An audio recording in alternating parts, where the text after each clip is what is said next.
നമസ്കാരം. ന്യൂസ് കേരള പ്രധാന വാർത്തകളുമായി CK നാസർ, കാഞ്ഞങ്ങാട്. താമരശ്ശേരിയിൽ വിദ്യാർത്ഥികൾ തമ്മിലുണ്ടായ ഏറ്റുമുട്ടലിൽ ഗുരുതരമായി പരിക്കേറ്റ് കോഴിക്കോട് മെഡിക്കൽ കോളേജ് ആശുപത്രിയിൽ തീവ്രപരിചരണ വിഭാഗത്തിൽ ചികിത്സയിലായിരുന്ന 16-കാരൻ മരിച്ചു. താമരശ്ശേരി MJ ഹയർ സെക്കൻഡറി സ്കൂളിലെ 10ാം ക്ലാസ് വിദ്യാർത്ഥിയും താമരശ്ശേരി ചുങ്കം പാലോറക്കുന്ന് ഇക്ബാലിൻ്റെ മകനുമായ മുഹമ്മദ് ഷഹബാസാണ് ഇന്ന് പുലർച്ചെ 1 മണിയോടെ മരിച്ചത്.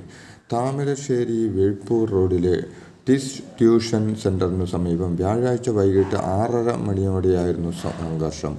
സംഭവവുമായി ബന്ധപ്പെട്ട് ട്യൂഷൻ സെൻ്ററിൽ പഠിക്കുന്ന താമരശ്ശേരി GVHSSലെ 5 10ാം ക്ലാസ് വിദ്യാർത്ഥികളെ താമരശ്ശേരി പോലീസ് കസ്റ്റഡിയിലെടുത്തിട്ടുണ്ട്.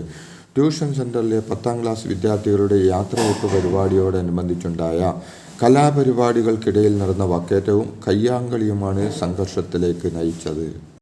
കുട്ടികൾ മാത്രമല്ല മുതിർന്നവരും മകനെ ക്രൂരമായി മർദ്ദിച്ചുവെന്ന് താമരശ്ശേരി സംഘർഷത്തിൽ മരണപ്പെട്ട മുഹമ്മദ് ഷഹബാസിൻ്റെ പിതാവ് ഇക്ബാൽ പറഞ്ഞു. മർദ്ദനമേറ്റ് തിരിച്ചെത്തിയ മകൻ വീട്ടിലെത്തി ഛർദ്ദിച്ചെന്നും മർദ്ദിച്ചവരെ നിയമത്തിൽ മുന്നിൽ കൊണ്ടുവരണമെന്നും പിതാവ് പറഞ്ഞു. കൊല്ലം മൺട്രോത്തുരുത്തിൽ മധ്യവയസ്കനെ 21-കാരൻ വെട്ടിക്കൊന്നു. മൺട്രോത്തുരുത്ത് സ്വദേശി സുരേഷാണ് മരിച്ചത്. ഇന്നലെ വൈകിട്ട് 7:30ഓടെയാണ് സംഭവമുണ്ടായത്. സുരേഷിൻ്റെ വീടിന് സമീപത്തുള്ള അമ്പാടി എന്ന യുവാവാണ് വെട്ടിയത്.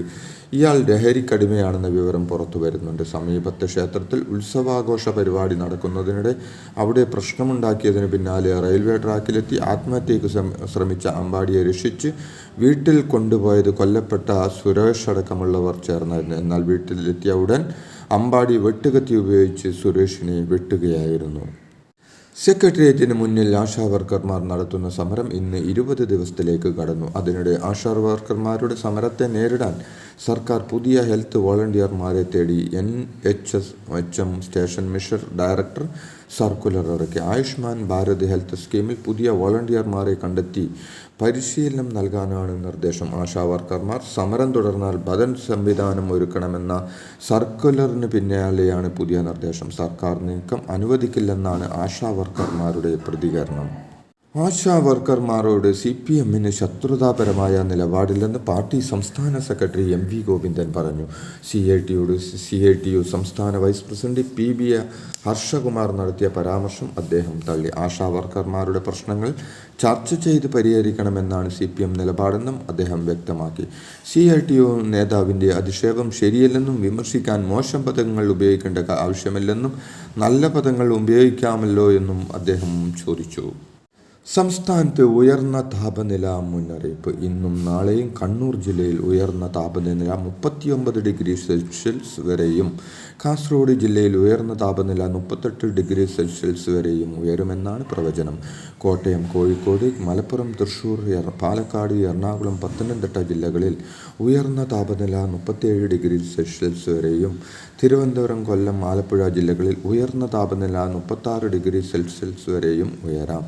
ഈ ജില്ലകളിൽ സാധാരണയേക്കാൾ 2 മുതൽ 4 ഡിഗ്രി സെൽഷ്യസ് വരെ കൂടുതൽ താപനില ഉയരാൻ സാധ്യതയുണ്ടെന്ന് കേന്ദ്ര കാലാവസ്ഥാ വകുപ്പ് അറിയിച്ചു. വയനാട് ദുരന്തബാധിതരെ പുനരധിവസിപ്പിക്കുന്നതിനുള്ള ടൗൺഷിപ്പിനായുള്ള ഭൂമി ഏറ്റെടുക്കാൻ അനുമതി നൽകിയ സിംഗിൾ ബെഞ്ച് ഉത്തരവിനെതിരായ അരിസൺ മലയാളത്തിൻ്റെ അപ്പീലിൽ ഹൈക്കോടതി ഡിവിഷൻ ബെഞ്ച് സ്റ്റേ ഇല്ല.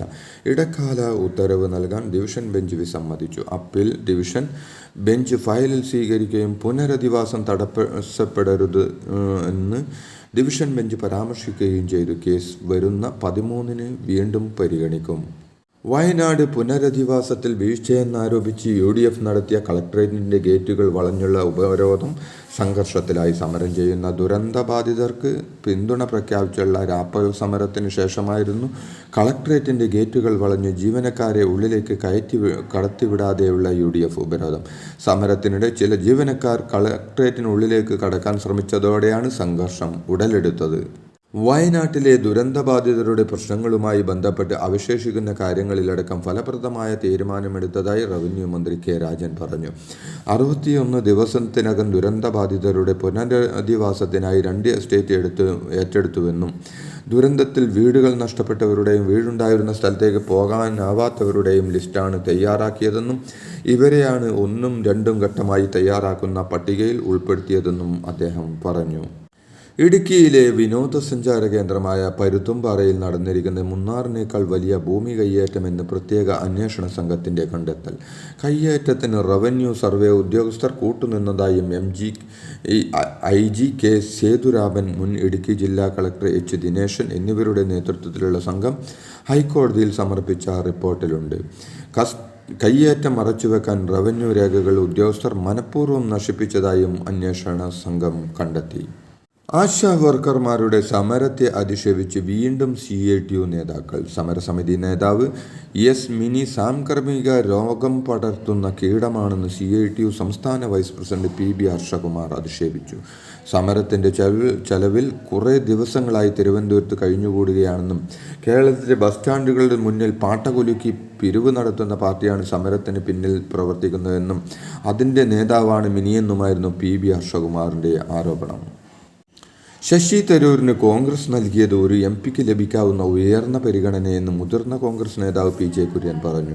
അദ്ദേഹത്തിന് വ്യക്തിപരമായ സ്വാധീനം വോട്ടർമാർക്കിടയിൽ കുറഞ്ഞുവെന്നും മണ്ഡലത്തിൽ സജീവമല്ലാതിരുന്നതുകൊണ്ടാണ് കഴിഞ്ഞ തെരഞ്ഞെടുപ്പിൽ ഭൂരിപക്ഷം കുറഞ്ഞതെന്നും PJ കുര്യൻ പറഞ്ഞു.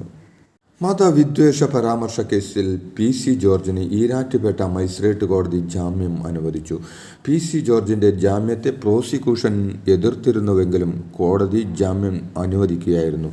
റിമാൻഡിലായതിന് പിന്നാലെ ECG വേരിയേഷനെ തുടർന്ന് PC ജോർജിനെ കോട്ടയം മെഡിക്കൽ കോളേജിലെ കാർഡിയോളജി ICUവിൽ പ്രവേശിപ്പിച്ചിരുന്നു. നിലവിൽ ജോർജിന്റെ ആരോഗ്യം തൃപ്തികരമാണ്. PC ജോർജിനെതിരെ കേസ് കൊടുത്തവർക്ക് നന്ദിയെന്ന് ഷോൺ ജോർജ്. കേസ് ഇല്ലായിരുന്നുവെങ്കിൽ പിതാവിൻ്റെ ആരോഗ്യ പ്രശ്നങ്ങൾ അറിയാൻ കഴിയില്ലായിരുന്നുവെന്ന് PC ജോർജിന് ജാമ്യം ലഭിച്ചതിനു പിന്നാലെ ഷോൺ ജോർജ് മാധ്യമങ്ങളോട് പ്രതികരിച്ചു. സിനിമയിലെ വയലൻസ് നിയന്ത്രിക്കണമെന്ന് കോൺഗ്രസ് നേതാവ് രമേശ് ചെന്നിത്തല പറഞ്ഞു. സിനിമകളിലെ അക്രമങ്ങൾ യുവാക്കളെ സ്വാധീനിക്കുന്നുണ്ടെന്നും ഇതിൽ സർക്കാർ ഇടപെടൽ അത്യാവശ്യമാണെന്നും ചെന്നിത്തല പറഞ്ഞു. വ്യാപകമായ ആക്രമണം നടക്കുന്നതിനിടയിലാണ് സിനിമയിലെ വയലൻസ് കൂടുന്നതെന്നും RDX, കൊത്ത, മാർക്കോ സിനിമകൾ അതിന് ഉദാഹരണമാണെന്നും ഇത്തരം ചിത്രങ്ങൾ യുവാക്കളെ വഴിതെറ്റിക്കാനോ ആക്രമണങ്ങളിലേക്ക് നയിക്കുന്ന രീതിയിലോ ശ്രമിക്കുന്നത് ആപത്കരമായ കാര്യമാണെന്നും അദ്ദേഹം കൂട്ടിച്ചേർത്തു. കേരളത്തിലെ സാമ്പത്തികമായി പിന്നോക്കം നിൽക്കുന്ന കുടുംബങ്ങൾക്ക് സൗജന്യ അതിവേഗ ഇന്റർനെറ്റ് സേവനം നൽകുന്ന കെ-ഫോൺ പദ്ധതിക്കായി ഓൺലൈൻ അപേക്ഷയ്ക്ക് തുടക്കമായെന്ന് അധികൃതർ അറിയിച്ചു. പദ്ധതിയുടെ ഭാഗമായി BPL വിഭാഗത്തിലുള്ള കുടുംബങ്ങളിലേക്ക് കെ-ഫോൺ കണക്ഷനുകൾ ലഭ്യമാക്കുന്നതിനായി ഇപ്പോൾ ഓൺലൈനിൽ അപേക്ഷിക്കാം.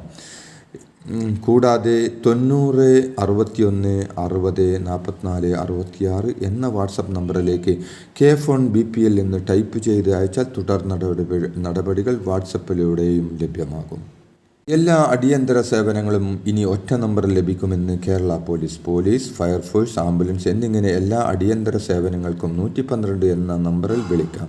അടിയന്തര സേവനങ്ങൾക്ക് രാജ്യം മുഴുവൻ ഒറ്റ കൺട്രോൾ റൂമിലേക്ക് മാറുന്നതിൻ്റെ ഭാഗമായുള്ള ERSS സംവിധാനത്തിൻ്റെ ഭാഗമായാണ് പോലീസ് സേവനങ്ങൾ 100-ൽ നിന്ന് 112 എന്ന നമ്പറിലേക്ക് മാറ്റിയിരിക്കുന്നത്.